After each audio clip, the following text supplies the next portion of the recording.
So my take on nuclear, we already have it here in Illinois, and when produces energy, is technically CO2 free, carbon dioxide free, because doesn't burn. Basically, uses the nuclear reaction for a lot of heat, boils water, spins the turbine, and makes electricity. The thing is that you can turn it up or down easy, so it usually provides base load, which means always provides this many kilowatts of energy. And and then when you need more energy or less energy, you have to ramp up, um, like coal power or gas power generators to smooth up the grid. Because like the way we use electricity, people use too much in the morning and too much when they come back from work. So you have these curves up and down in demand, and then you have bigger plants. But nuclear, we already have it. It's technically CO2 free. That's really sort of a lie, because it takes a lot of resources to mine uranium, and then you have to concentrate it and purify it and all that, and that's a huge carbon footprint. And then you have to calculate the cost of getting rid of the nuclear waste, which is extremely dangerous and needs to be protected and cool down for years, and then it needs to be diluted again and stored safely somewhere.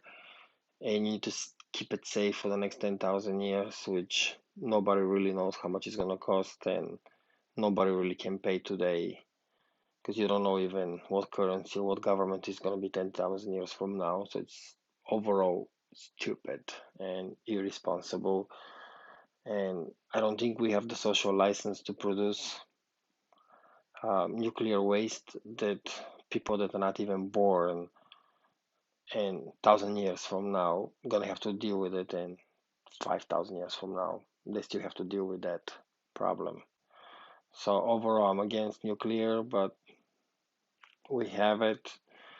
It's been subsidized by government, and that's why it's functioning.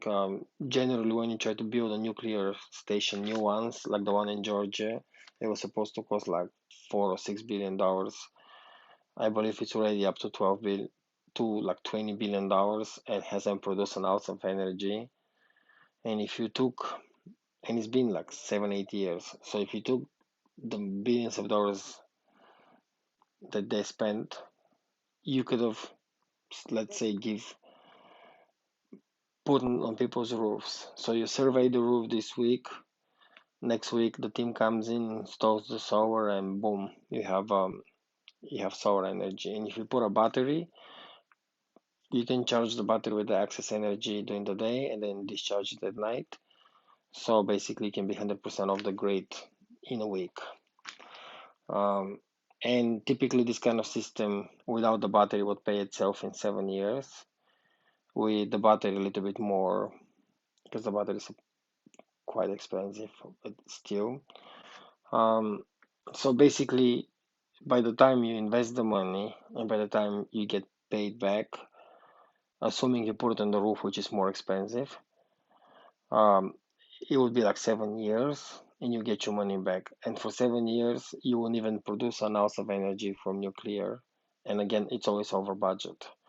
And if you do a solar field on the site, that's a lot cheaper, because then economy of scale. So you could have the price per kilowatt less than half of what cost you to put it on the roof. So like large solar farms, it's actually a lot cheaper, and the price of solar goes down all the time, because the new solar panels are more efficient.